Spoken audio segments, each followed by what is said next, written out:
Our last item for consideration is H.R. 186, an inquiry requesting the President to transmit certain documents to the House of Representatives relating to the conflicts of interest of Elon Musk and related information. The clerk will please designate the resolution. House Resolution 186 of inquiry requesting that the President to transmit certain documents to the House of Representatives related to the conflicts of interest of Elon Musk and related information. Without objection, the resolution shall be considered as read and open for amendment at any point. Without objection, so ordered. The chair recognizes himself to offer an amendment in the nature of substitute. The clerk please designate the amendment. An amendment in the nature of a substitute to House Resolution 186 is offered by Mr. Comer of Kentucky. Without objection, the amendment is considered as read and the substitute will be considered as original text for the purpose of further amendment. I now recognize myself for 5 minutes on a statement on the resolution. The Democrats are also offering the second privilege resolution of inquiry to vocally protest Elon Musk's critical role in helping President Trump fulfill his promises to the American people. The Democrats spent the last 4 years covering up for the corrupt Biden crime family and obstructing efforts at seeking executive branch accountability. Over the last 2 years of Biden's presidency, while they were serving in the minority, the Democrats offered 0 resolutions of inquiry. And before that, while serving in the majority, the Democrats routinely dismissed Republicans' ROI seeking information from the corrupt Biden administration.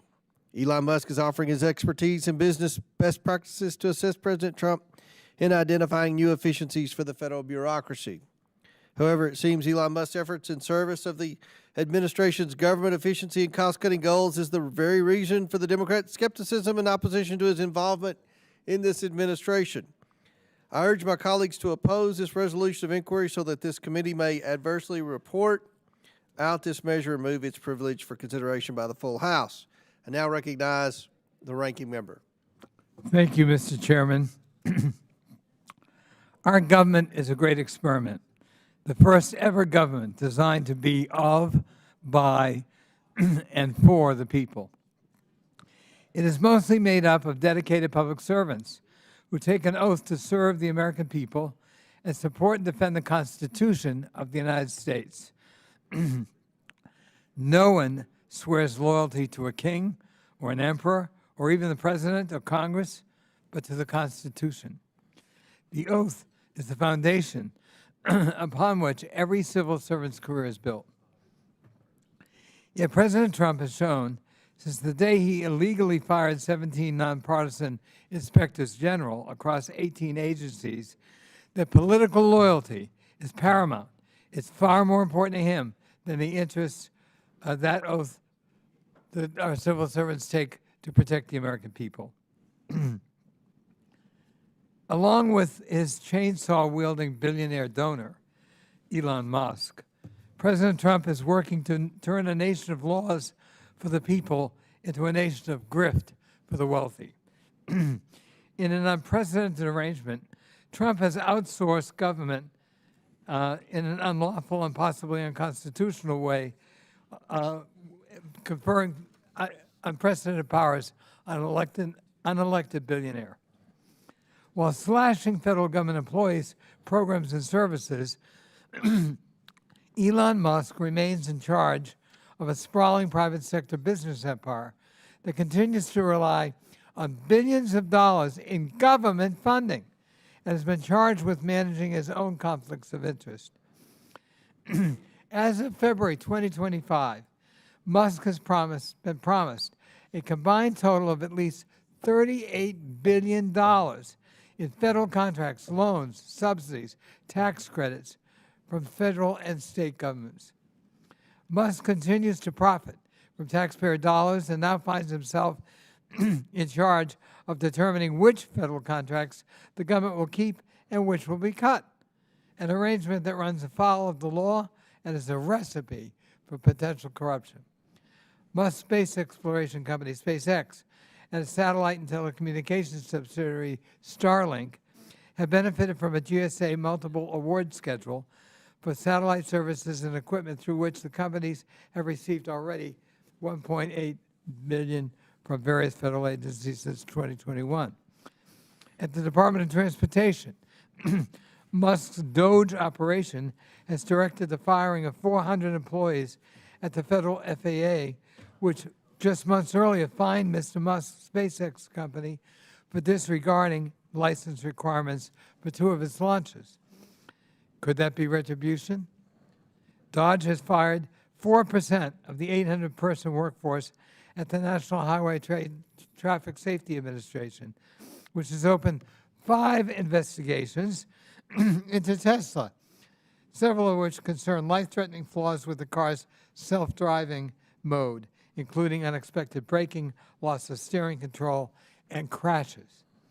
He is circumventing federal ethics laws to avoid filing public financial disclosures required of senior administration officials, which further obscures the extent of his conflicts of interest. This resolution of inquiry is simple.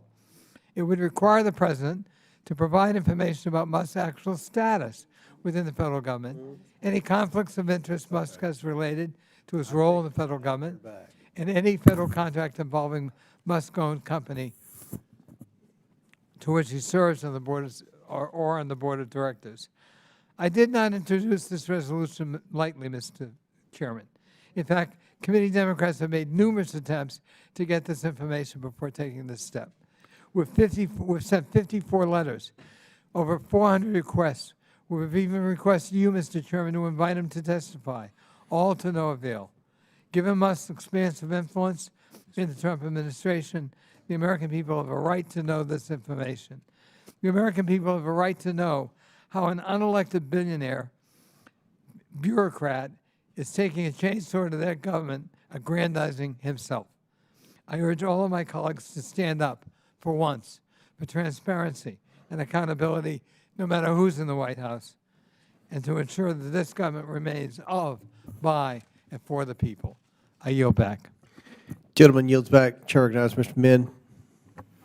Thank you, Mr. Chair. I also want to voice my support for House Resolution 186. As the great Supreme Court Justice Louis Brandeis once said, sunshine is the best disinfectant, and yet we have continually seen this administration and its allies in Congress refuse to allow transparency, to continually be hostile to basic disclosure requests. So the resolution of inquiry here is pretty simple. People want to know, what is Elon Musk's exact role in the federal government? This question by far has been the one my constituents are most concerned about. Since taking office, my office has received thousands of calls and letters on this. Just this past week, we had over 1,500 constituents show up to my town hall to make sure that I knew how concerned and outraged they are. Right now, Congress and the American people that we represent have no way of knowing what potential conflicts of interest Elon Musk has. And the reason we don't know is because this administration has refused to tell us, and Congress has conducted zero oversight on this question. This resolution is just about transparency. The American people deserve to know how decisions are being made and whose interests are being prioritized. Elon Musk's dual role as a private business magnate and a federal government advisor of unknown origin, because he's supposed to be a temporary special government employee but is wielding powers far beyond that. This combination raises serious ethical concerns. His companies, including SpaceX and Tesla, have received billions in federal contracts, and yet he is now in a position to influence the very agencies that regulate and fund his business. And to no one's surprise, Elon Musk and Doge seem to continue coming out ahead here. SpaceX, Tesla, their contracts are never touched by Doge. In fact, they seem like they get expanded. Elon Musk's private business interests are directly benefiting from his government role, and he and others have been weaponizing government to benefit Tesla and SpaceX's bottom line. President Trump turned the White House's South Lawn into a shameful Tesla display, almost like a Tesla dealership, earlier this month. And Commerce Secretary Howard Lutnick appeared on TV hawking Tesla stock in what was an obvious violation of law. And since then, we've learned that Lutnick and others in the Trump administration are heavily invested in Tesla stock. There are members of Congress, including one on this committee, who are reportedly heavily invested in Tesla stock and who are trying to use the government to weaponize it to specifically help Tesla's revenues. Where is the investigation? Where is the oversight from Congress and from this committee? HRES 186 is a necessary but not sufficient first step to try to bring these issues to light, and I urge my colleagues to join me in supporting this resolution inquiry. I yield back. Gentleman yields back. Do any other members seek recognition?